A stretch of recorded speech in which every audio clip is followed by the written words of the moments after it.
नागपुर में क्लास चल रहा था 25/9/66 का रात्रि class. The class going on at Nagpur was a night class dated 25/9/66. बात चल रही थी, The topic being discussed was मूल बात है पवित्रता की। the main thing is purity. इस ज्ञान में मूल लक्ष्य क्या है? पवित्र रहने का। What is the basic goal of this knowledge? It is to remain pure. जिसके लिए ही सारा झगड़ा होता है। The entire dispute takes place only for that. क्या घरगृहस्थ में अगर कोई झगड़ा होता है तो पवित्रता के लिए होता है। What? If any dispute takes place in a household, it takes place for purity. और लौकिक दुनिया में, And in the Laukik world, लौकिक दुनिया वालों से और अलौकिक ब्राह्मण परिवार वालों से अगर कोई झगड़े होते हैं, if any dispute takes place with the worldly people and with those belonging to the Alaukik Brahmin family, तो उसका मूल कारण क्या है? पवित्रता। what is its root cause? Purity. और ब्राह्मण परिवार में भी And in the Brahmin family also, basic knowledge वालों में और एडवांस नॉलेज वालों में, दोनों के बीच अगर कोई झगड़ा होता है तो मूल बात क्या है? पवित्रता की। if any dispute takes place between those who follow the basic knowledge and those who follow the advanced knowledge, what is the root cause? Purity. क्योंकि एडवांस नॉलेज में जो चलते हैं, It is because for those who follow the advanced knowledge, उनकी पवित्रता की परिभाषा भी गहरी है। like the advanced knowledge, the definition of purity is also deep. दुनिया वालों की पवित्रता की परिभाषा है घरगृहस्थ छोड़ दो और जंगल में जाके पवित्र रहो। The definition of purity for the people of the world is leave the household and go to the jungle and remain pure. वो पवित्रता को मानते हैं। They believe in that kind of purity. Basic ब्राह्मणों की दुनिया में ये सिखाया जाता है कि नहीं, घरगृहस्थ को छोड़ने की बात नहीं है। In the world of the Brahmins of the basic knowledge, it is taught, no, there is no question of leaving the household. घरगृहस्थ में भले रहें, Though we may live in the household, लेकिन घरगृहस्थ में रहते हुए भी even while living in the household, बुद्धियोग से अपवित्रता को छोड़ना है और पवित्र रहना है।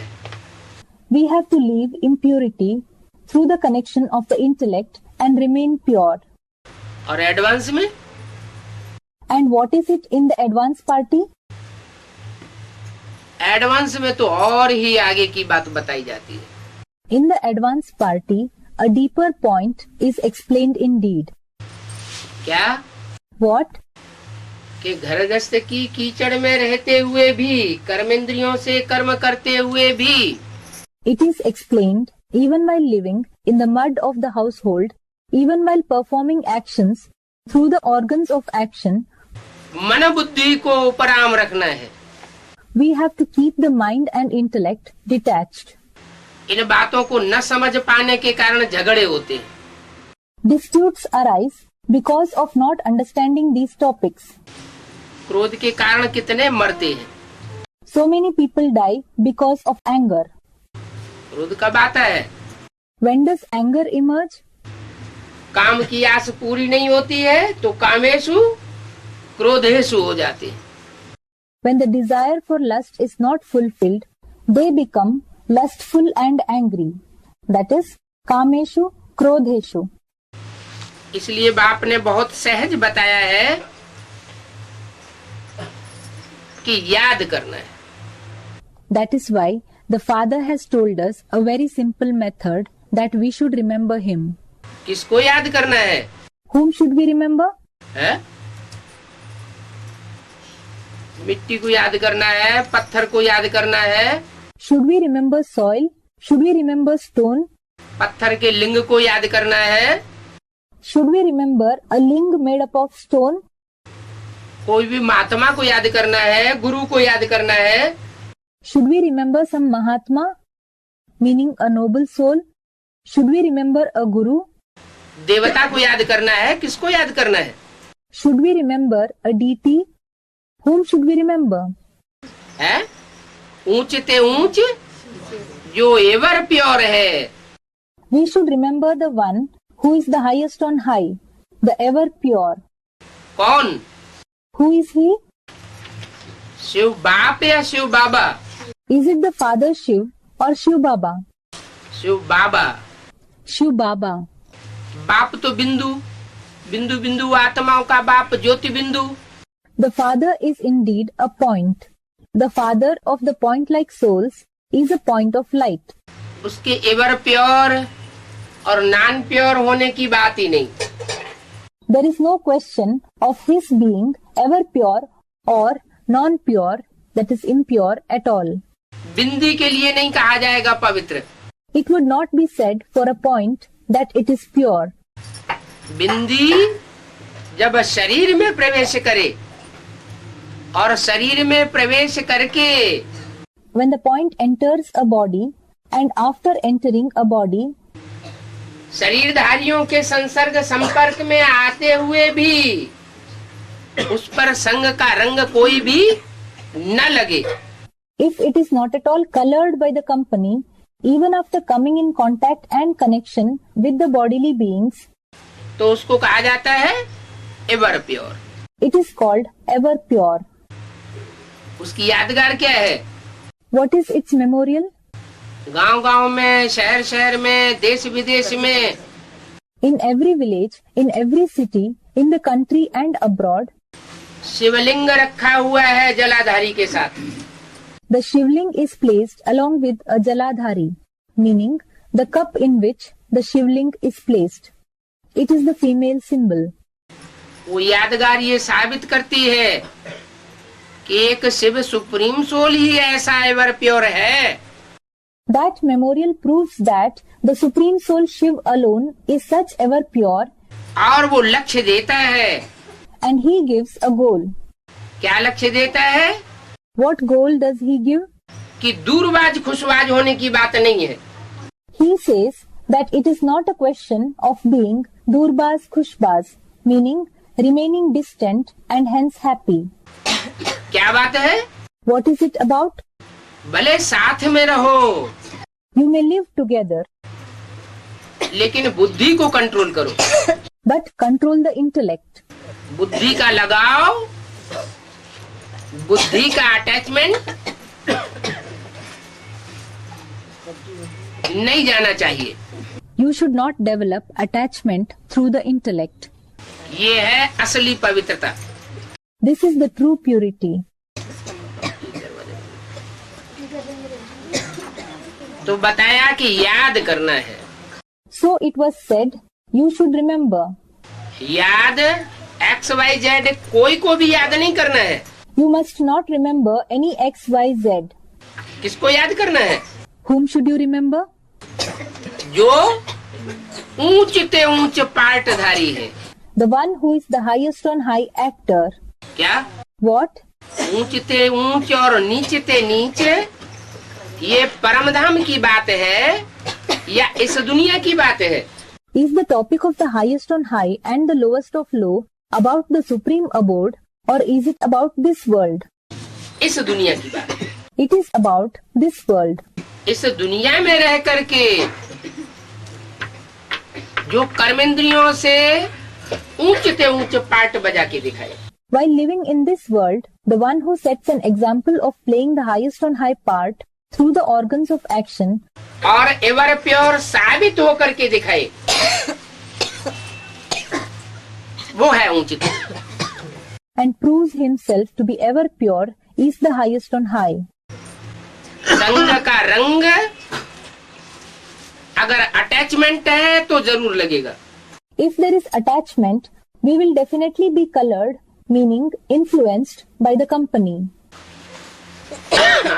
अगर बुद्धि डिटैच है, निर्लिप्त है, तो संग का रंग नहीं लग सकता। If the intellect is detached, uncontaminated, that is nirlipt, we cannot be colored by the company. कर्मेंद्रियों का ये स्वभाव है It is the nature of the organs of action कि कर्मेंद्रियों से जब हम कर्म करते हैं that when we perform actions through them और बुद्धि योग कहीं दूसरी ओर लगाते हैं and establish a connection of our intellect somewhere else, तो कर्मेंद्रियां अपना भोग स्वीकार नहीं करती। the organs of action do not experience their pleasure. सीधा सा उदाहरण है, There is a simple example. जैसे कोई महबूब अपनी महबूबा को याद करता है Suppose a lover, Mehboob, remembers his beloved, Mehbooba. याद करते करते कारखाने में काम करता है, He remembers her while working in a factory. रास्ते में जाता है और उसकी आंखों के सामने से ढेर लोग गुजर जाते हैं, उसे कोई याद नहीं रहता। He walks on a path and lots of people pass in front of his eyes. He does not remember anyone. क्यों नहीं याद रहा? आंखें तो खुली हुई थी। Why did he not remember them? The eyes were indeed open. क्या कारण हुआ? What was the reason for not remembering? आंखें खुली होते हुए भी आंखों के सामने से जो लोग गुजर गए वो याद क्यों नहीं रहे? In spite of the eyes being open, why did he not remember the people who passed in front of his eyes? आंखें खुली रही तो आंखों ने अपने विषय को ग्रहण क्यों नहीं किया? When the eyes were open, why did the eyes not perceive what it looked at? क्योंकि बुद्धि महबूबा की तरफ थी। It is because his intellect was inclined towards the beloved. जो लोग आंखों के सामने गुजर गए उनकी तरफ बुद्धि योग नहीं गया। The connection of the intellect did not divert towards the people who passed in front of his eyes. ऐसे ही दूसरी इंद्रियों का भी स्वभाव है। Similar is the nature of the other organs too. इंद्रियां मन बुद्धि के लगाव के बगैर अपना भोग स्वीकार नहीं करती। The organs do not experience their pleasures without the attachment of the mind and intellect. तो ऐसी प्रैक्टिस करनी है So, we must put such a practice कि इंद्रियां संग में रहते हुए भी अपने विषय भोग को स्वीकार न करें। that, in spite of being in the company of someone or something, the organs should not experience their pleasures. तो कोई भी पाप कर्म नहीं लग सकता। Then it cannot accumulate any sin. फिर इसके लिए हमको सैंपल किसको रखना है? Whom should we consider as an example for this? किसी को फॉलो करना होता है तो एक सैंपल रखा जाता है। In order to follow someone, an example is placed before the eyes. हमारा सैंपल है शिव बाबा। Our example is Shiv Baba. 2-3 रोज जैसे मनुष्य भूख हड़ताल करते हैं ना, For example, people go on a hunger strike for 2 to 3 days, don't they? तो इसमें भी याद करने का ऐसा सख्त पुरुषार्थ करना चाहिए। So, even in this case, we should make such a strict purusharth, meaning spiritual efforts of remembrance. क्या? What? कि हमें किसी की याद न आए। We should do such a strict purusharth that we don't remember anyone. तो हम 2-3 दिन इकट्ठा याद में रहते। So, we will remain in remembrance continuously for 2 to 3 days. जितना हो सके अपने साथ एक की याद करने की प्रतिज्ञा करनी चाहिए। We should make a promise to ourselves of remembering the one as much as possible. कि हम एक के अलावा और कोई दूसरे को याद नहीं करेंगे। The oath that we won't remember anyone else except the one. याद से अपना जमा तो कर ले वे। Let us at least accumulate the purusharth for ourselves through remembrance. कैसी याद से? Through what kind of remembrance? कैसी याद? What kind of remembrance? विविचारी या अविविचारी? Is it licentious, vyabhichari or unadulterated, avyabhichari remembrance? अविविचारी याद से जमा होगा। We will accumulate purusharth through unadulterated remembrance. खंडित याद होती रहेगी, दूसरों के बीच में याद आती रहेगी, तो घाटा होता जाएगा। If the remembrance breaks in between, if we remember others in between, we will suffer a loss. सबसे अच्छी बात यह है, चलते फिरते भोजन पर याद की टेव डाल लेनी है। The best thing is, we should make it a habit to remember while walking, moving and eating food. क्या? What? बैठ कर याद करना वो बड़ी बात नहीं। Sitting and remembering is not something great. बड़ी बात क्या है? What is a great thing? कर्म करते हुए भी, जैसे चलते हैं, भोजन करते हैं, उस समय भी हमें याद रहे। If we remember even while performing actions, for example, when we walk, when we eat food, तो क्या होगा? then what will happen? भोजन में आसक्ति नहीं होगी। We will not have interest in the food we eat. जैसे लगाव पूर्वक कोई चीज खाई जाती है, For example, if anything is eaten with attachment, तो वो चीज बार बार याद आती है। that thing is remembered again and again. बड़ा अच्छा भोजन था, We think the food was very nice. कितना स्वादिष्ट रसगुल्ला था। The rasgulla, a sweet meat, was so tasty. तो पदार्थों की भी याद आती है। So, the material items also come to the mind. जिन्हें चैतन्य आत्माओं का संग किया जाता है कर्मेंद्रियों से, वो भी याद आती है। The living souls with whom we come in company through the organs of action also come to our mind. तो वो विविचारी याद है। So, that is an adulterated remembrance. Vyabhichari yaad. ऊंचे ते ऊंचे एक को ही याद करना है, We have to remember only the one who is the highest. तब अंतमते सुगति होगी। It is then that our final thoughts will lead us to our destination, Antmate Sogate. तो ऊंची ते ऊंच पद मिलेगा। Then we will attain the highest post. अभी सबका अंतिम समय है, Now it is the last time for everyone. सबकी अंतमते सुगति होने वाली है। Everyone is going to achieve a fate as per their final thoughts. Time बहुत नजदीक आ चुका। The time has come very near. इस दुनिया का विनाश सामने खड़ा हुआ है। The destruction of this world is standing ahead. जैसे अर्जुन से गीता में भगवान ने कहा, For example, God said to Arjun in the Gita, ए अर्जुन, ये सब मरे पड़े। O Arjun, all these are already dead. तो क्या उस समय जब शरीर छोड़ना होगा, So, at that time, when we have to leave the body, देह का ममत्व छोड़ना होगा, when we have to leave the attachment for the body, विनाश के टाइम पर क्या बैठ के याद करने का मौका मिलेगा? will we get a chance to sit and remember at the time of destruction?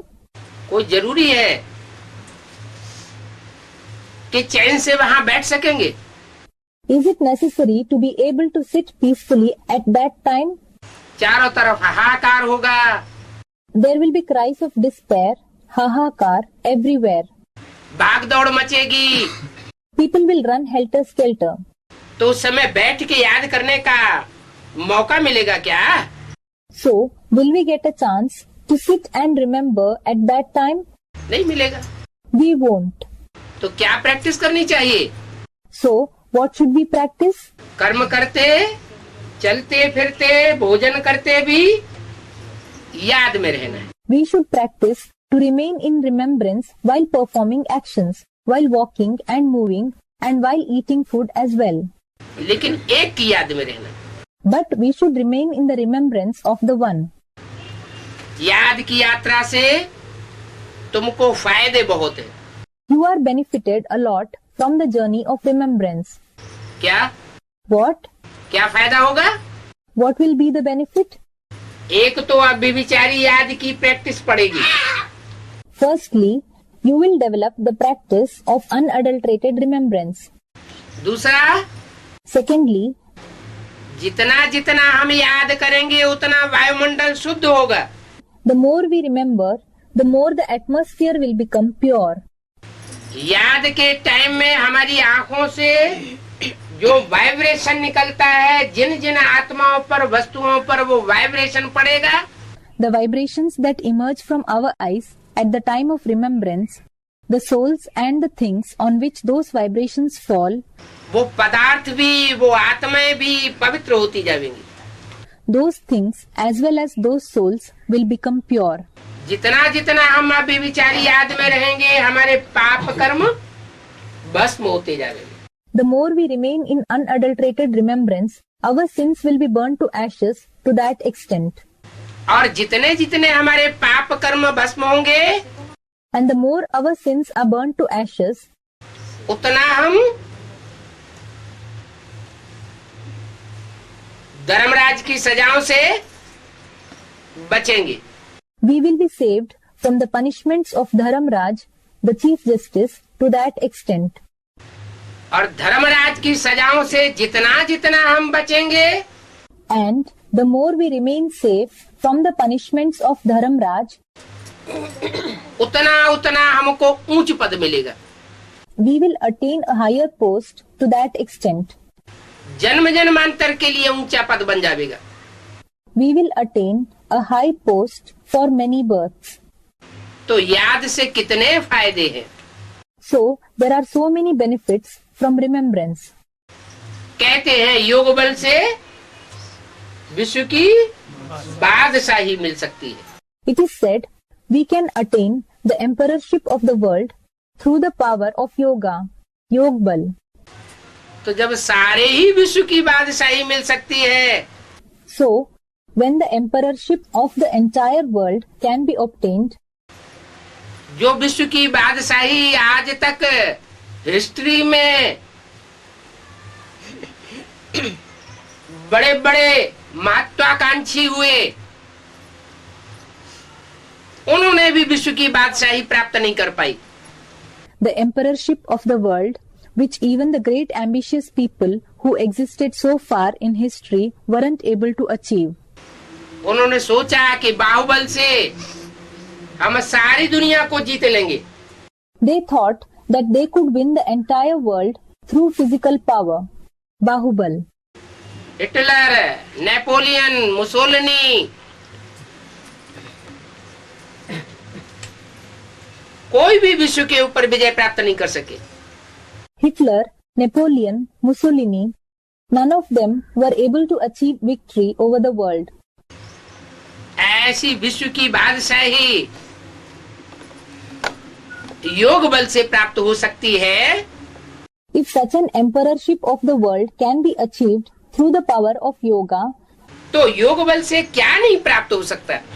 then what cannot be achieved through the power of yoga? ये याद भगवान का सबसे बड़ा प्रसाद है। This remembrance is the biggest prasad of God. Prasad meaning the food offered to the idols of deities. सबसे बड़ी then है। It is the biggest gift. जो इच्छा करे हो मन माही, हरि प्रसाद कछु दुर्लभ नाही। जो इच्छा करे हो मन माही, हरि प्रसाद कछु दुर्लभ नाही.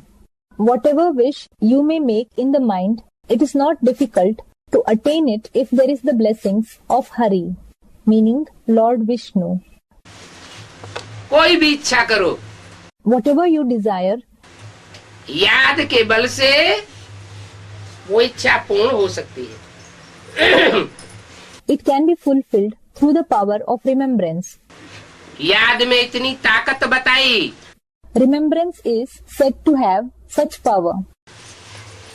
उस गीता में भी जो मनुष्यों की लिखी हुई है उसमें भी बताया It has also been said in the Gita written by the human beings कि संपूर्ण 100% याद में रहने वाला सारी दुनिया का संहार कर दे, that if the one who remains in complete 100% remembrance destroys the whole world, सारी दुनिया की हत्या कर दे तो भी उसके ऊपर कोई पाप नहीं लगेगा। kills the people of the entire world, still he will not accumulate any sin. और इससे ज्यादा क्या हो सकता है? What more can happen than this? तो याद का प्रताप बहुत कुछ कर सकता है। So the glory of remembrance can do a lot. Negative भी कर सकता है, पॉजिटिव भी कर सकता है। It can do something negative as well as positive. तुम तो विश्व को पवित्र बनाने के निमित्त बनते हो। You do become instruments in making the world pure. क्या? What? विश्व में जो विश्व धर्मों की, हर धर्म की जो आत्माएं हैं उन 500-700 करोड़ मनुष्य आत्माओं को याद के बल से पवित्र बनाते हो। You purify the 5 to 7 billion human souls, that is, the souls belonging to every religion of the world, with the power of remembrance. सिर्फ आत्माओं को ही नहीं, मनुष्य आत्माओं को ही नहीं, Not just souls, not just human souls. मनुष्य के आधार पर चलने वाले जो कीट, पशु, पक्षी, पतंगे हैं वो भी पवित्र हो जाते हैं। The insects, animals, birds, moths, which live depending on the human beings, also become pure. मनुष्य सुधरता है तो सब प्राणी मात्र सुधर जाते हैं। When the human being reforms, all the animals are reformed. और मनुष्य बिगड़ता है तो सारे ही प्राणी बिगड़ जाते हैं। And when the human being degrades, all the animals degrade. उदाहरण के तौर पर For example, जंगल में जो प्राणी रहते हैं वो ज्यादा बीमार पड़ते हैं do the animals living in the jungle fall sick more, या मनुष्य के संसर्ग संपर्क में जो प्राणी रहते हैं वो ज्यादा बीमार पड़ते हैं? or do the animals living in contact and connection of human beings fall sick more? कौन से पशु पक्षी ज्यादा बीमार पड़ते हैं? Which animals and birds fall sick more? है? जो मनुष्य के संसर्ग संपर्क में रहते हैं वो ज्यादा बीमार पड़ते हैं। क्यों? Those which live in contact and connection with the human beings fall sick more. Why? क्योंकि मनुष्य ज्यादा विकारी हो गया है। It is because the human being has become more vicious. वो विकारी वाइब्रेशन जानवरों को भी कन्वर्ट कर देते हैं। Those vicious vibrations convert the animals too. उनके वाइब्रेशन भी कन्वर्ट होते हैं। There, that is, animals' vibrations are also converted. जो जितना ज्यादा विकारी बनता जाएगा उतना ज्यादा बीमार, धीमार, दुखी, रोगी, परेशान होता जाएगा। The more someone becomes vicious, the more he will become sick, sorrowful, diseased, and distressed. तो जब तुम विश्व को पवित्र बना सकते हो याद की यात्रा से, So, when you can purify the world through the journey of remembrance, तो भोजन तो कोई बड़ी बात नहीं। food is not a big thing. क्या? What? भोजन As regards food, कहीं बाई चांस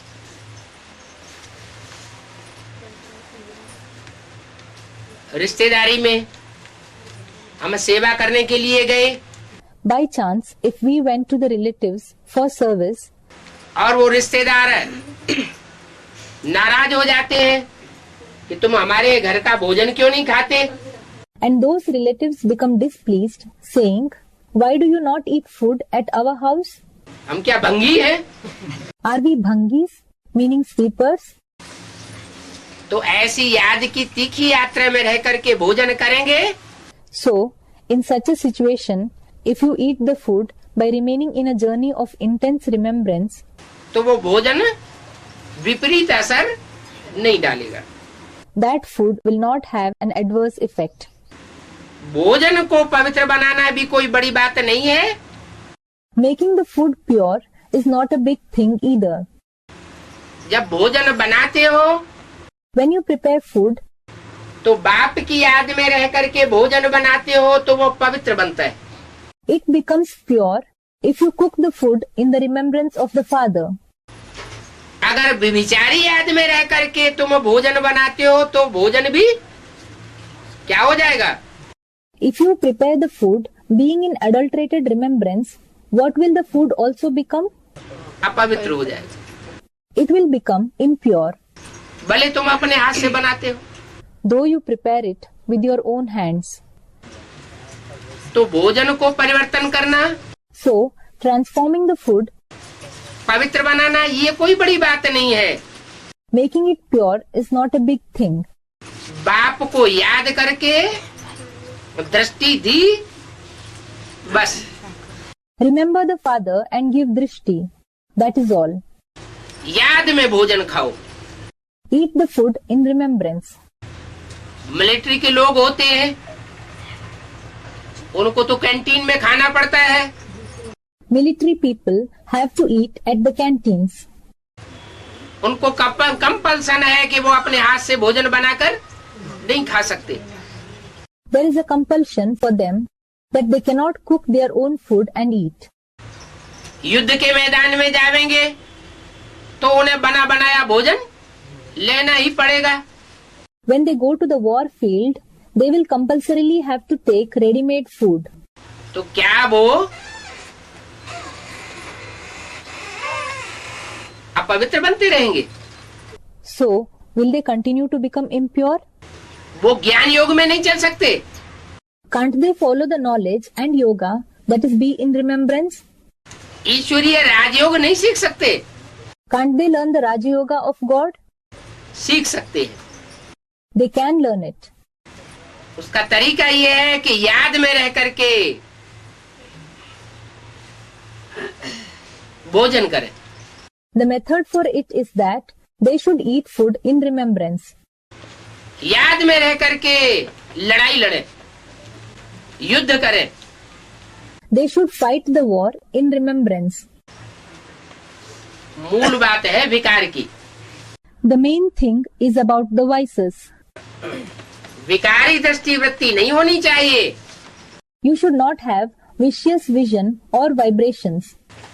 इसमें खबरदार रहना है, You must remain alert in this aspect क्योंकि विकारों की ही कट चढ़ती है। because it is the rust of vices that cover you. काहे के ऊपर? What does it cover? किसके ऊपर कट चढ़ती है? आत्मा के ऊपर। What does the rust cover? It covers the soul. मनसा में विकार बहुत तूफान लाते हैं। The vices bring a lot of storms in the mind. विकार माना What does vikar, vices mean? वे माना विपरीत, कार माना कर्म। V means viprit, that is opposite. Kar means karma, actions. जो श्रीमत के बरखिलाफ कर्म है वो बहुत तूफान लाते हैं। The actions that are performed against the Srimad bring a lot of storms. तो मनसा में जो तूफान आते हैं विकारों के, इन पर ही बहुत मेहनत करनी है। So you have to work hard only on the storms of vices that arise in the mind. बाकी बाप बच्चों को कोई तकलीफ थोड़े ही देंगे। As for the rest, the father will not give any trouble to the children. सीढ़ी पर समझाना बहुत अच्छा है। It is very good to explain on the picture of the ladder. क्यों? Why? क्यों बहुत अच्छा है? Why is it very good? है? सीढ़ी ये बात दिखाती है The ladder shows the fact कि सतयुग में जब देवताएं आत्मिक स्थिति में एकाग्र होते हैं, that when the deities are constant in soul conscious stage in the golden age, तो कितने सुखी रहते हैं। they remain so happy. 16 कला संपूर्ण आत्मा होती है एकाग्रता में। The soul is complete with 16 celestial degrees in the stage of concentration. Treta में 2 कलाएं कम हो जाती हैं। 2 celestial degrees are reduced in the silver age. जो श्रेष्ठ इंद्रियों की याद थी सतयुग में, There was the remembrance of righteous organs in the golden age. मुख के प्यार की पैदाइश थी। There was reproduction through oral love, meaning kiss. वो त्रेता में आते आते देहभान थोड़ा नीचे उतर जाता है। By the time the silver age arrives, the body consciousness descends a little physically with regard to the organs. तो प्योरिटी की पावर कम हो जाती है। Then the power of purity is reduced. द्वापर युग में In the copper age, वो जो देवताएं सतयुग त्रेता में थे, those who were deities in the golden age and the silver age, श्रेष्ठ इंद्रियों से आचरण करते थे, and who used to act through the righteous organs, उनका बुद्धि योग भ्रष्ट इंद्रियों में पहुंच जाता है। the concentration of their intellect reaches the corrupt organs.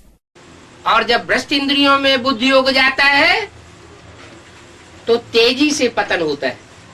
And when the concentration of the intellect reaches the corrupt organs, the downfall takes place rapidly. विविचारी वासना बढ़ती है The licentious feelings increase.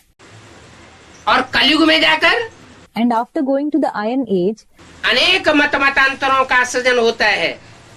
differences between various opinions arise. और सब मनुष्य आत्माएं अपने बुद्धियोग को खो बैठती है, तो कलाहीनता हो जाती है। And all the human souls lose the concentration of their intellect. So, a stage without celestial degree is created. तो सीढ़ी पर समझ सकते हैं So, we can understand through the picture of the ladder कि एकाग्रता बहुत बड़ी चीज है। that concentration is really great thing. कलयुग के अंत में तो परमात्मा को ही सर्वव्यापी बताई देते। In fact, at the end of the Iron Age, they say that the Supreme Soul himself is omnipresent.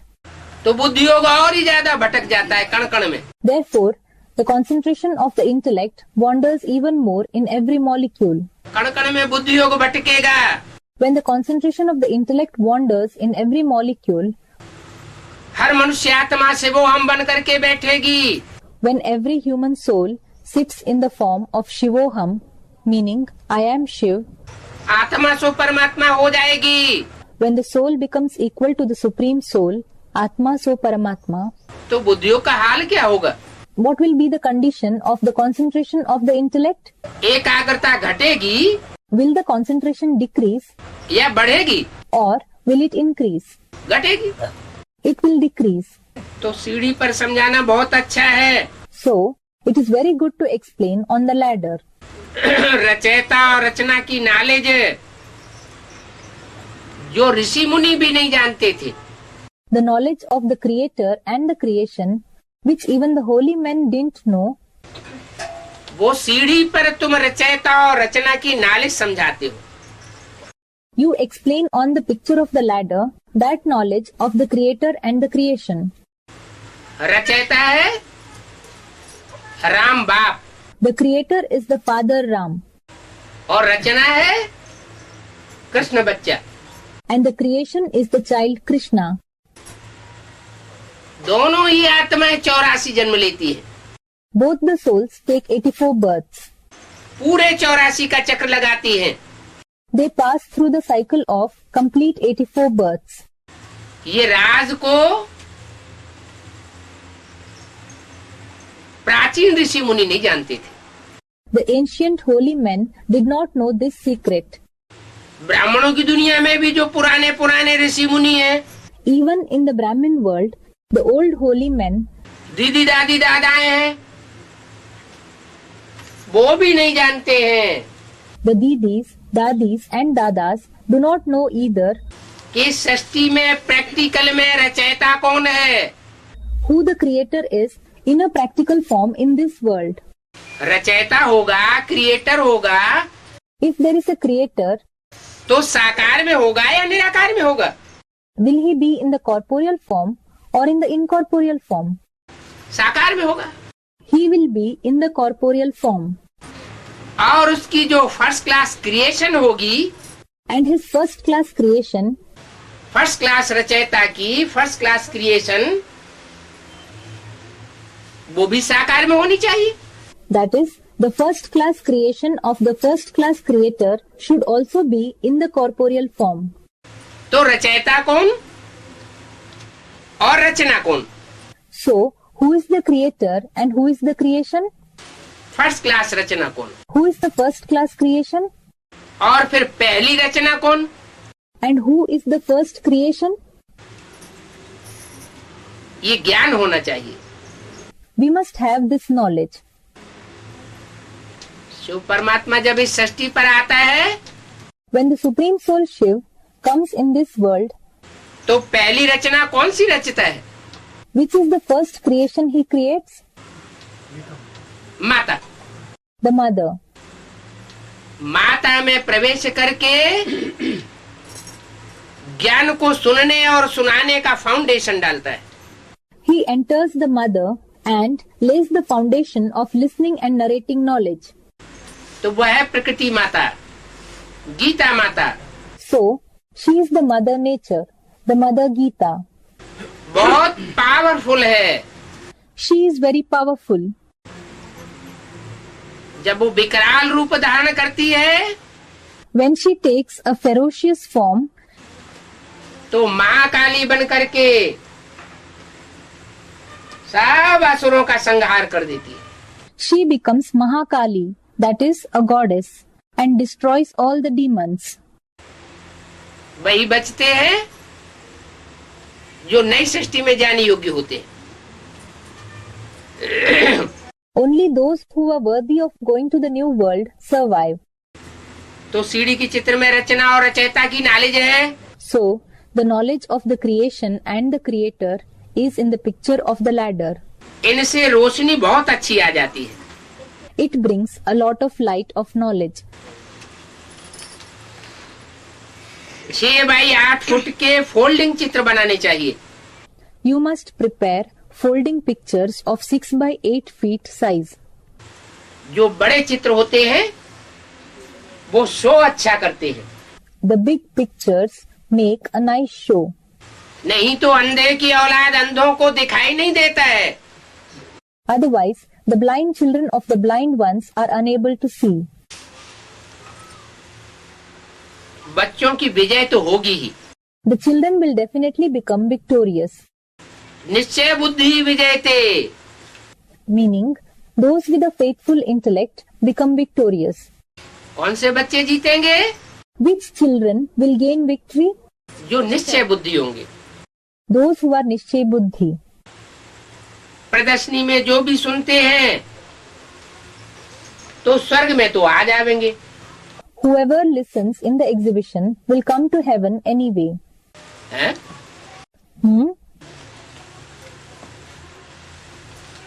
सुनने मात्र से ही स्वर्ग में आ जाएंगे। Will they come to heaven just by listening? तो बेसिक नॉलेज में जड़ चित्रों की प्रदर्शनी तो बहुत हुई। In the basic knowledge, a lot of exhibitions of non-living pictures took place. तो जिन्होंने भी प्रदर्शनी सुनी वो सब 84 जन्म लेने वाले देवता बन जाएंगे क्या? So, will all those who listened to the explanation of pictures in exhibition become deities who take 84 births? स्वर्ग में आ जाएंगे। Will they come to heaven? नहीं, ये समझने वाले हैं। Someone said they will not come. Those who understand will come. समझने वाले चित्रों को समझ जब आते हैं तो समझने के लिए तो आते हैं। Those who understand, when they go there, it is to understand it that they go there. हैं? वो जो जड़ चित्र बनते हैं प्रदर्शनी के बेसिक नॉलेज में समझाने के लिए, In the basic knowledge, the non-living pictures that are prepared to explain in the exhibitions, तो जो भी आते हैं वो समझने के लिए तो आते हैं। whoever goes there, They certainly go there to understand the pictures, don't they? तो जितने भी समझने के लिए आते हैं वो सारे 84 जन्म लेने वाले देवता बन जाएंगे। So, will all those who go there to understand become deities who take 84 births? स्वर्ग में आ जाएंगे। Will they come to heaven?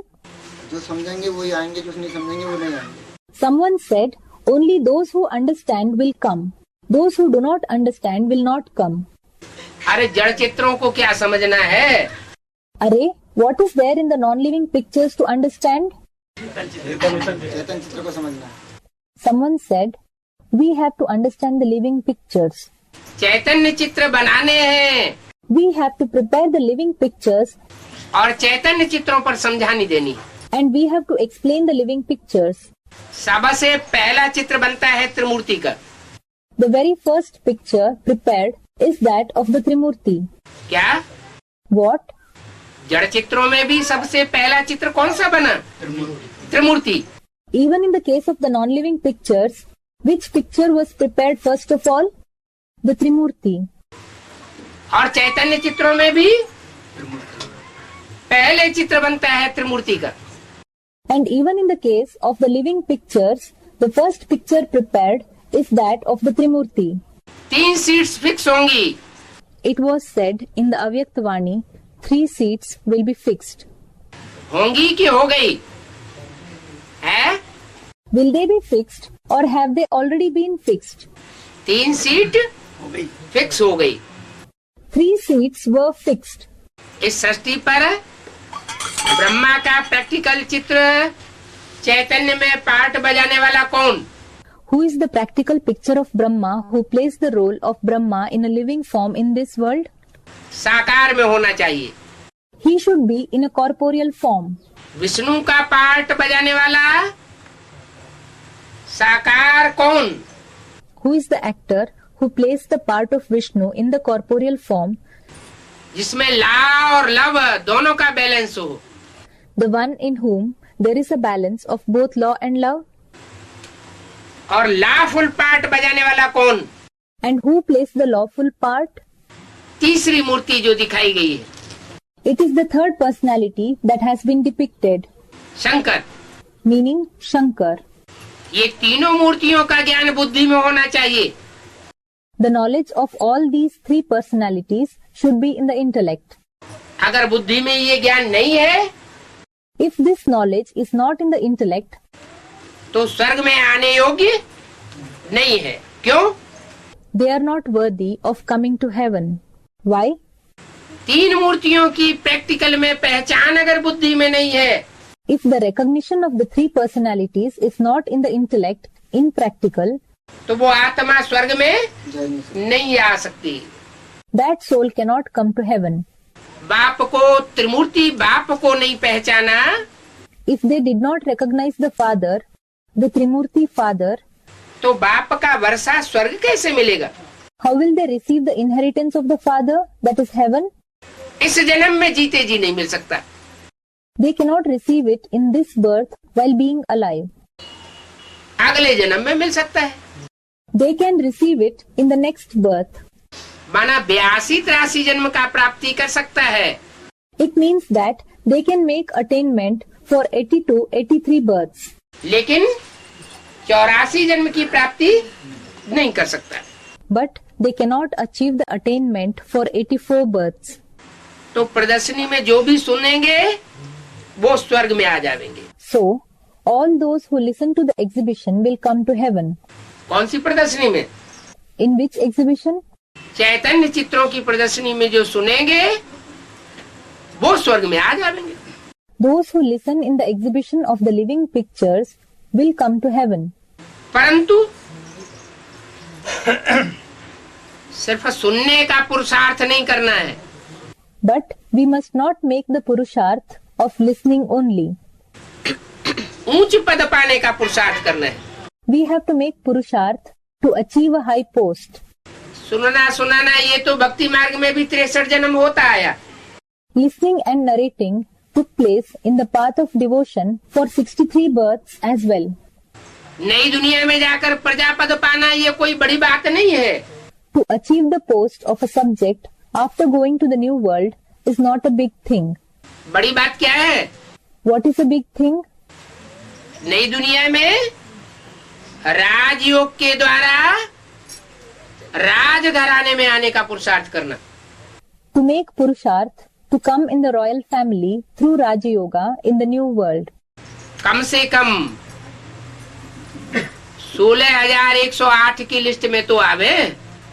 We should come at least in the list of 16,108 जो प्रिंस प्रिंसेस बनते हैं, who become prince princesses. राजा महाराजा बनते हैं, Raja Maharajas, that is kings and emperors. महाराजा महारानियां बनते हैं। Maharaja Maharanis, that is emperors and empresses. तो पद पाने का पुरुषार्थ करना चाहिए।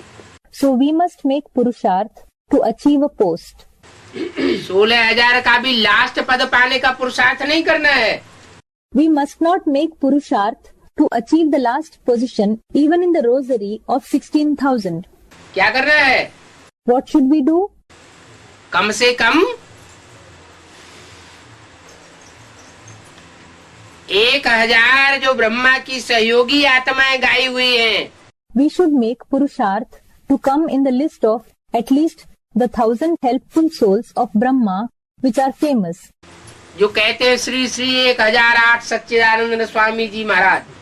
It is said, Shri Shri 1008 Sachidananda Swami Ji Maharaj.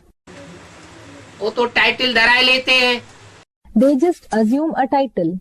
असली टाइटल तो बाप का है। Actually, the title belongs to the father. Brahma बाप जिसकी 1000 भुजाएं सहयोगी बनती है, 1,000 arms become the helpers of the father Brahma. उन सहयोगी भुजाओं में तो नंबर आवे। We must obtain a number at least in the 1,000 helpful arms of Brahma. पुरुषार्थ तो करना चाहिए 108 में आने का। We must make Purusharth to be included in the rosary of 108. और भी ऊंची महत्वाकांक्षा हो तो 8 में आने का पुरुषार्थ करना। If we have a higher ambition, we must make Purusharth to come in the rosary of 8. नशा रहना चाहिए। We must have the intoxication हम गॉड फादरली स्टूडेंट हैं। that we are godfatherly students. That is, the students of God the Father. भगवान बाप हमको पढ़ाता है। God the Father teaches us. क्या पढ़ाई पढ़ाता है? What does he teach? राजयोग की पढ़ाई पढ़ाता है। He teaches us the knowledge of Raja Yoga. सहज ज्ञान और सहज योग की पढ़ाई से हम जन्म जन्मांतर का ऊंच पद पा सकते हैं। Through the study of easy knowledge and easy yoga, we can achieve a high post for many births. जैसे बाप ज्ञान सागर है, तुम भी ज्ञान सागर बनते हो। Just as the Father is an ocean of knowledge, you too become oceans of knowledge.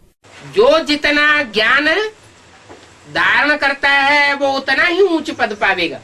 The more someone puts the knowledge in practice, the higher the post he will achieve. क्या? What? यहाँ उम्र के हिसाब से गिनती नहीं होती छोटे बड़े की। Here, the calculation of a junior and a senior is not according to age. या ज्ञान में कोई बहुत पुराना आया हुआ है, Or, if there is someone very old in knowledge, कोई नया नया अभी अभी आया हुआ है, and if someone else has come just now, तो उस बात से छोटे बड़े की गिनती नहीं होती। किस बात से गिनती होती है? then the calculation of a junior and a senior is not done on the basis of that either. On what basis is the calculation made? जो ज्ञान में बड़ा वो बड़ा ठहरा। The one who is senior in knowledge is a senior. उच्च पद पाने योग्य है। He is worthy of attaining a high post. फिर ज्ञान के ही पंडित बन करके नहीं रह जाना है। Then we should not just remain a scholar of knowledge. क्या? What? रावण क्या था? What was Ravan? ज्ञान का प्रकांड विद्वान था। He was a great scholar of knowledge. Powerful आत्मा थी। He was a powerful soul. लेकिन लेफ्टिस्ट बन के रह गया। But he remained a leftist, that is, from the left side of the tree. Righteous नहीं बन पाया। He could not become righteous. मुक्ति प्राप्त होती है लेकिन जीवन मुक्ति नहीं मिलती। He achieves liberation, mukti, but he is unable to attain liberation in life, जीवन मुक्ति। तो बाप ज्ञान का सागर है तो तुम भी मास्टर ज्ञान सागर बनते हो। So the Father is an ocean of knowledge. So you also become a master ocean of knowledge. Master meaning the one who acts in practice. ज्ञान के साथ साथ प्यार का भी सागर बनना है। We must become an ocean of love along with an ocean of knowledge. गाते हैं ना, तू प्यार का सागर है। It is sung, you are an ocean of love, isn't it? तो प्यार के सागर के बच्चे भी कैसे होना चाहिए? So, how should even the children of the ocean of love be? Master प्यार के सागर होना चाहिए। They should be master ocean of love. वो तो तभी ही होंगे जब आत्म की स्थिति वाले होंगे। They will become such only when they become the ones with the soul conscious stage. स्वयं को आत्मिक रूप में प्रैक्टिस करें, याद करने की। We must practice to remember ourselves in the form of a soul. और दूसरी आत्माओं को भी जब देखें, जब उनसे बात करें, When we see the other souls as well, whenever we talk to them, तो क्या प्रैक्टिस पक्की होनी चाहिए we should be firm in which practice? कि हम स्टार आत्मा से बात करते हैं। That we are talking to the soul in the form of a star.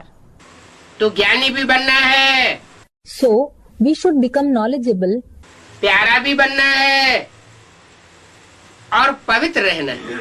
as well as loving and remain pure. काम कटारी चलाना ये बड़ी भारी हिंसा है। Using the dagger of lust is a very great violence. Double हिंसा है। It is double violence. तुम तो डबल अहिंसक बन रहे हो। You are becoming double non-violent. तुम स्थूल हिंसा भी नहीं करते हो You indulge neither in physical violence और सूक्ष्म हिंसा भी नहीं करते हो। nor in subtle violence. तुम जानते हो You know सतयुग में अहिंसक कोई भी बात, वो हिंसा वाली कोई बात नहीं होती। that there is no question of violence in the golden age. वहाँ सब अहिंसक होते हैं। Everyone is non-violent there. दृष्टि से भी हिंसा नहीं करते। They do not indulge in violence even through vision. बारे व्यभिचारी नहीं बनते। That is, they do not become adulterous, व्यभिचारी. राधा की दृष्टि कृष्ण में डूबेगी, कृष्ण की दृष्टि राधा में डूबेगी। Radha will exchange looks with Krishna and Krishna will exchange looks with Radha. वहाँ व्यभिचार होता ही नहीं। There is no adulteration over there at all. तो वाइब्रेशन का टकराव भी होता नहीं। So there is no clash of vibrations either. आंखें लाल पीली होती नहीं।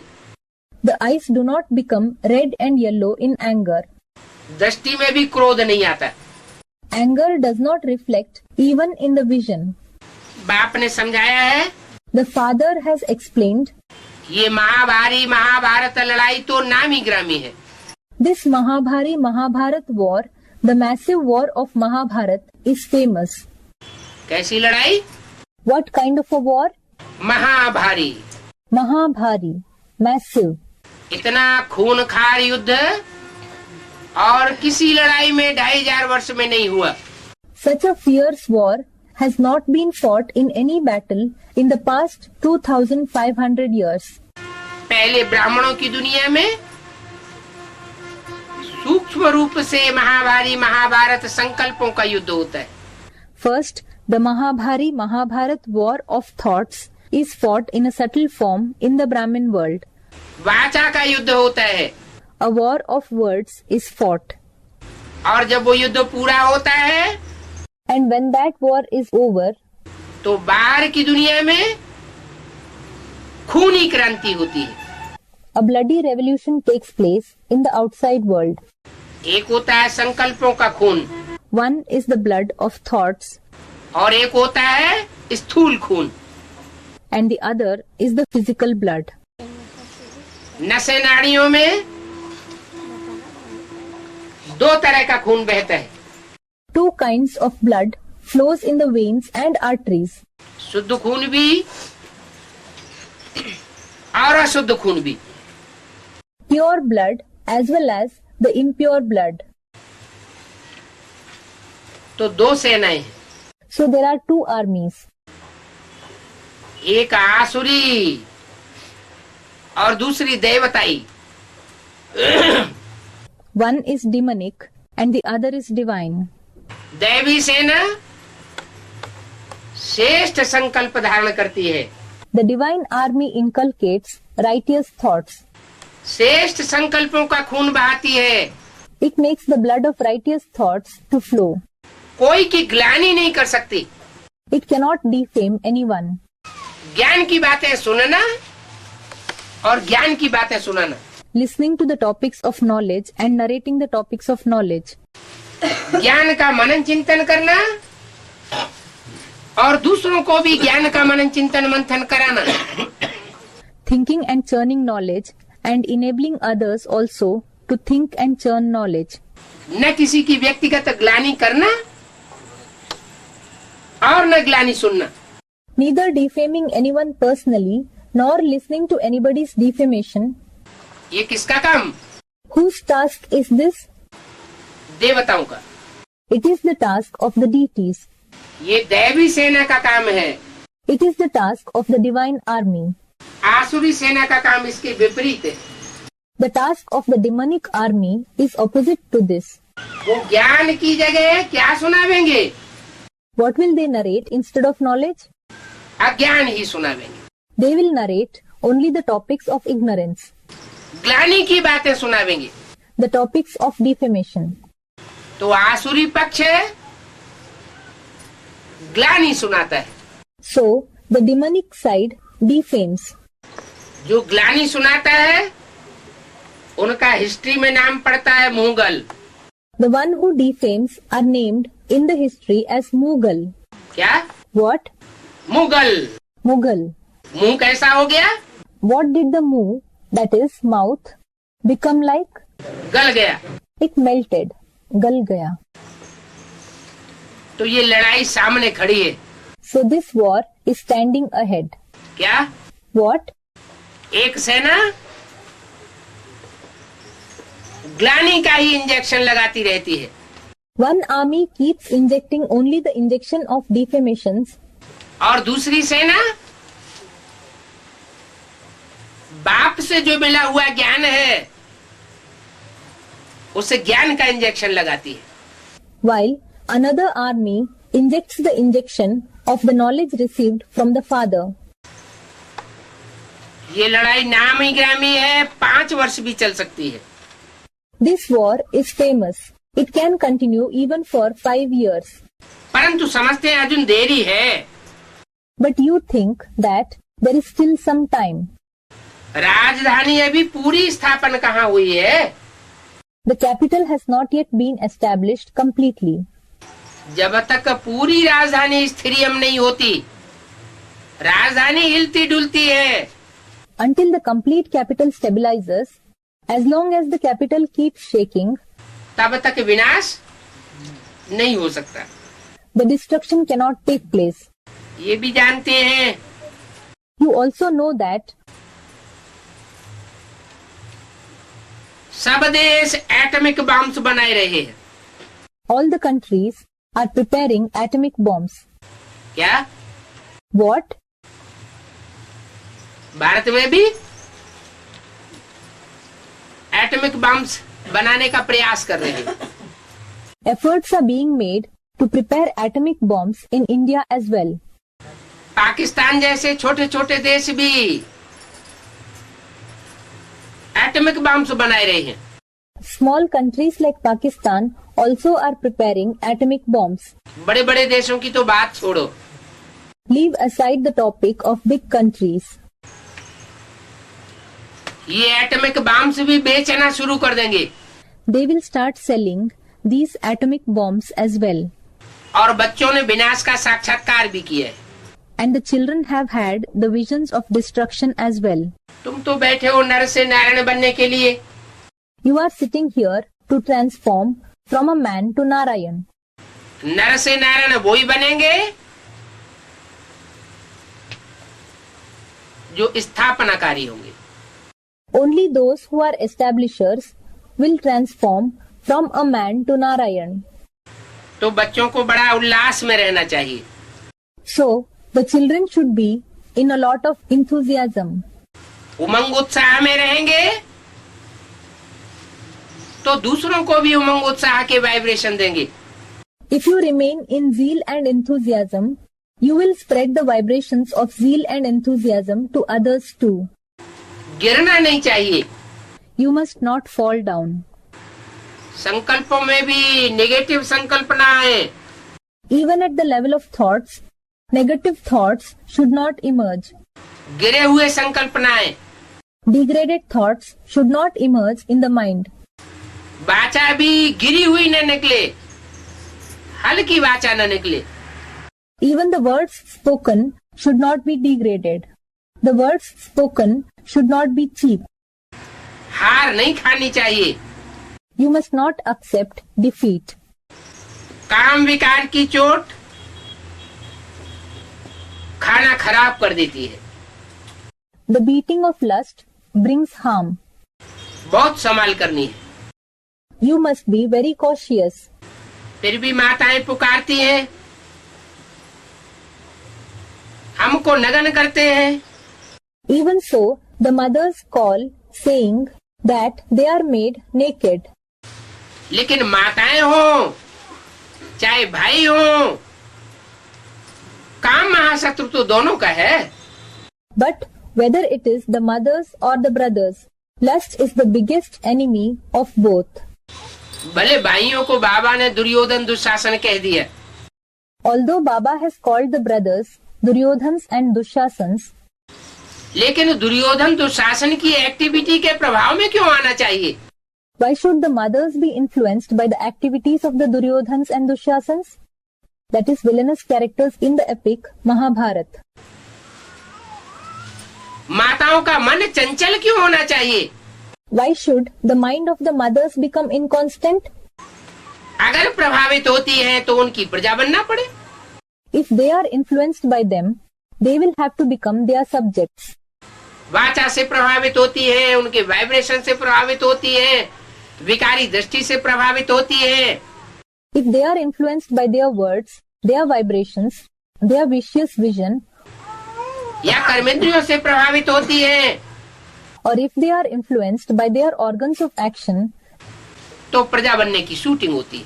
then the shooting of becoming their subjects takes place. बुद्धि एकदम प्रभावित नहीं होनी चाहिए। The intellect should not be influenced at all. तन जैसे मुर्दा बन जाए। The body should become like a corpse. बुद्धि बाप की याद में ऊपर उड़ जाए। The intellect should fly upwards in the remembrance of the father. कोई पाप नहीं लगेगा। They, the mothers, will not accumulate any sin. तो काम महाशत्रु दोनों का है। So, lust is the biggest enemy of both. माताओं का भी काम महाशत्रु है, अगर आकर्षण में आ जाती हैं। Lust is the biggest enemy of the mothers also if they are attracted. दुनिया में तो देखो कितने वैश्याओं के घर हैं। Look, there are so many houses of prostitutes in the world. क्या? What? बाप तो कहते हैं घर घर में वैश्यालय है। The father says there is a brothel in every house. अगर पति पत्नी पर बलात्कार करता है If the husband uses force on his wife, तो विशेष दुनिया हुई ना। it is a vicious world, isn't it?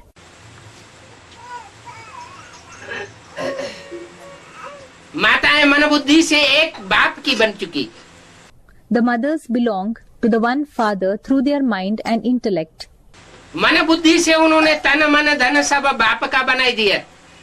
They surrendered their body, mind, wealth and everything to the father through their mind and intellect. भले practical में बंधन में है, although they are in bondage in practice. फिर अगर मन चलायमान हो जाता है, Then, if their mind becomes inconstant, दृष्टि चलायमान हो जाती है, if their vision becomes inconstant, इंद्रियां विचलित हो जाती है, if their organs become inconstant, एक बार अंजाम करने के बाद after making a promise to the father once, तो वैश्या की शूटिंग होती है, does the shooting of a Vaishya, that is prostitute, take place, या सधवा की शूटिंग होती है, or the shooting of being a sadhva, that is a wife whose husband is alive, take place? बाप कहते हैं अभी वैश्यालय नहीं बनाना है, The father says, now we must not create a brothel. माताएं ये कार्य कर सकती हैं, The mothers can perform this task. माताओं को सबको सूपनखा पूतना का टाइटल नहीं मिला हुआ है, Not all the mothers have received the title of Surpanakha, Putna, meaning witches in the epic Ramayana and Mahabharata. पुरुषों को तो सबको टाइटल मिल गया, In the case of the men, all the men have received the title. सब पुरुष दुर्योधन दुशासन है, All the men are Duryodhans and Dushasans. वो खुद में अपने में परिवर्तन नहीं ला सकते, They cannot bring about transformation in themselves. शक्तियां आगे बढ़ सकती हैं, The Shaktis, that is consorts of Shiv, can move ahead. अभी बाप आए हैं शिवालय बनाने, Now the father has come to create the Shivalay, meaning the house of Shiv. तो बाप का सहयोगी बनना है, So we have to become the helpers of the father. किसी भी हालत में शिवालय बनाना है, वैश्यालय नहीं बनाना। We have to create a Shivalay under any circumstance. We should not create a brothel. Vibration बिगड़ने नहीं देना, Don't let the vibrations be spoiled. अभी गवर्नमेंट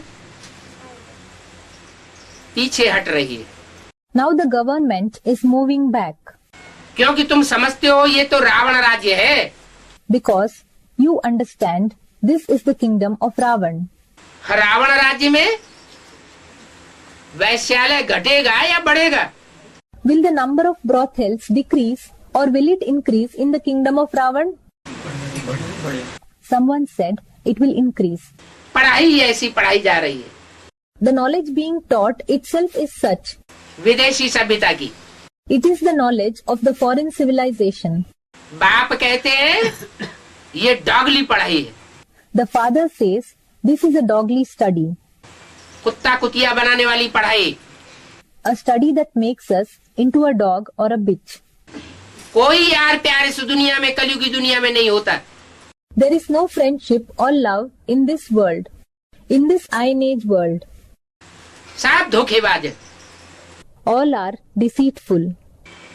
जब विनाश का टाइम आवेगा When the time of destruction comes, तो सब पीछे कदम हटा लेंगे। everyone will back away. जैसे एक नजारा दिखाया था कराची में, Just like a scene was shown in Karachi. Hindustan Pakistan का बंटवारा हुआ, When Hindustan, India and Pakistan were partitioned, तो जो 7 तालों में बांध बांध करके रखते थे, मेरी बेटी, मेरी पत्नी, मेरी बहन, those who used to keep their relatives behind 7 locks, thinking, my daughter, my wife, my sister, वो सब छोड़ के भाग गए। all of them left them and ran away. मेरा मेरा सब खलास हो गया, Their feeling of mine vanished. एक का ही आसरा रह गया। The support of only the one was left. एक शिव बाबा, दूसरा न कोई। One Shiv Baba and no one else. तो वैश्यालय है रावण की स्थापना, So, the brothel is an establishment of Ravan. मेरी स्थापना है शिवालय। My establishment is the Shivalay. बच्चों को बहुत खुशी होनी चाहिए The children must feel very happy, कि हम शिवालय में जाने वाले हैं। thinking, we will be going to the Shivalay. कितने जावेंगे शिवालय में? How many will go to the Shivalay? हैं? 9 लाख आत्माएं शिवालय में जावेंगी। 9 lakh, that is 900,000 souls will go to the Shivalay. उनमें भी जीते जागते कितने जावेंगे? Even among them, how many will go alive? कुछ तो शरीर छोड़ के जावेंगे, वो तो बच्चे के रूप में जन्म लेंगे। Some will leave their bodies and go. They will be born as children.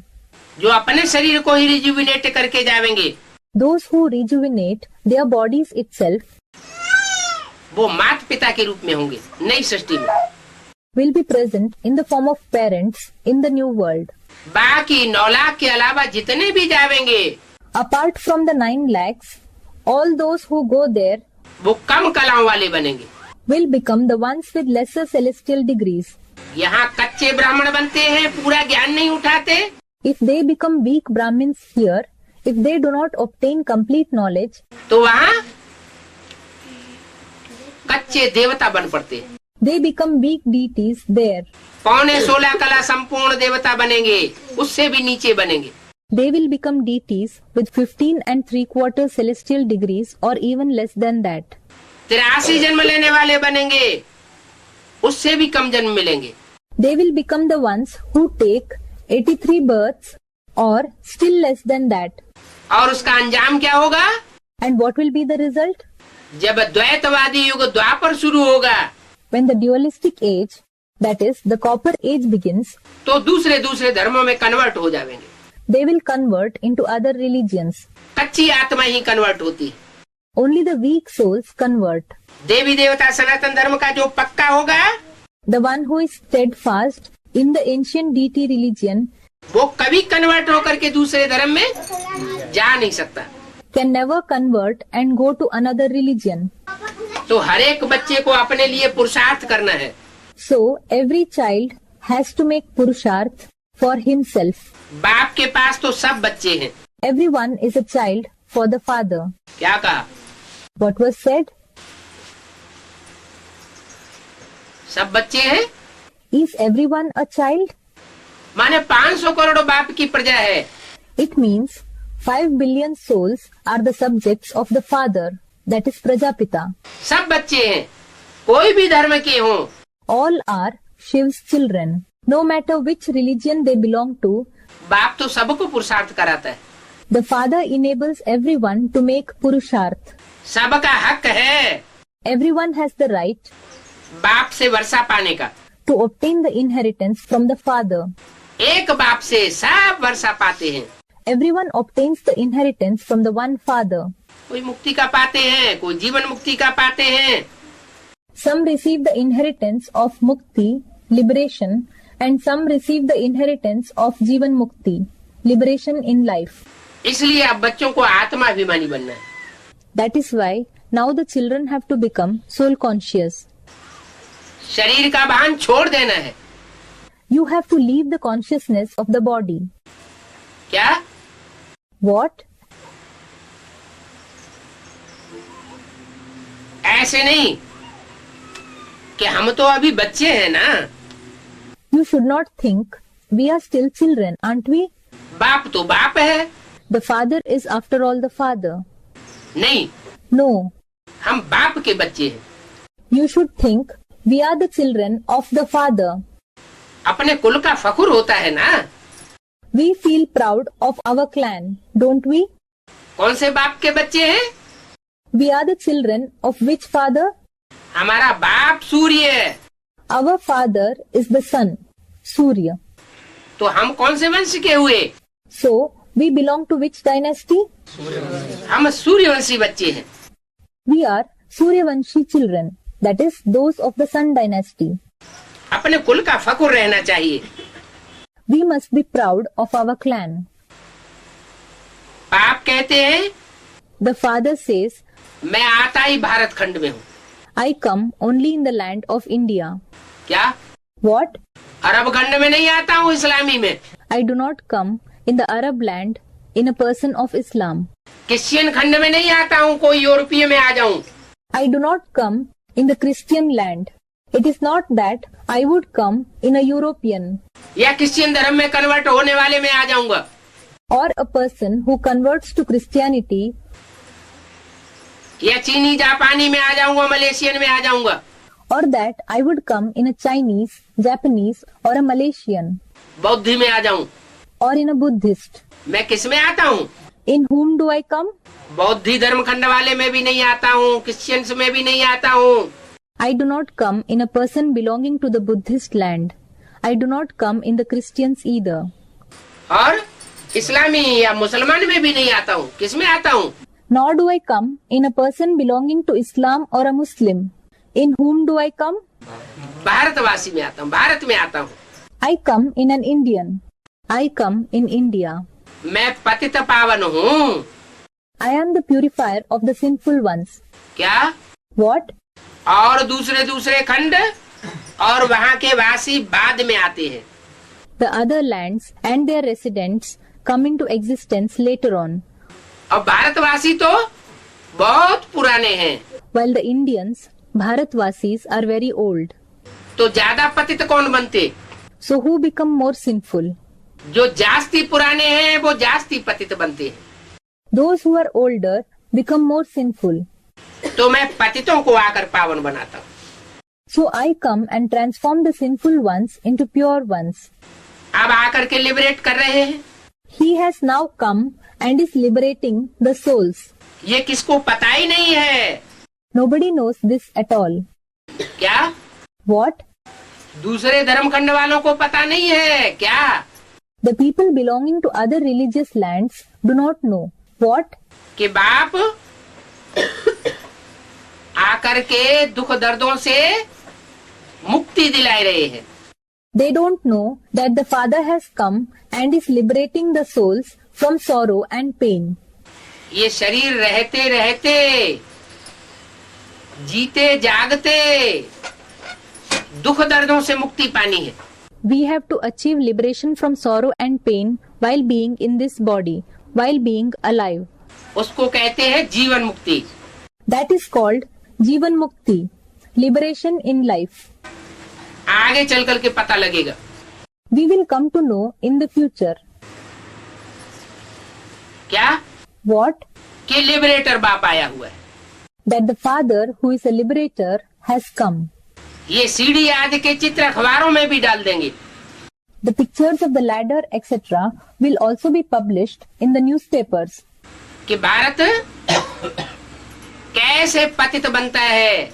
To show how India, Bharat, becomes sinful अनेकों के संग के रंग में आने से। by coming in the color of the company of many. और भारत कैसे पावन बनता है। And how India becomes pure एक के संग के रंग में आने से। by coming in the color of the company of the one. Om Shanti. Om Shanti.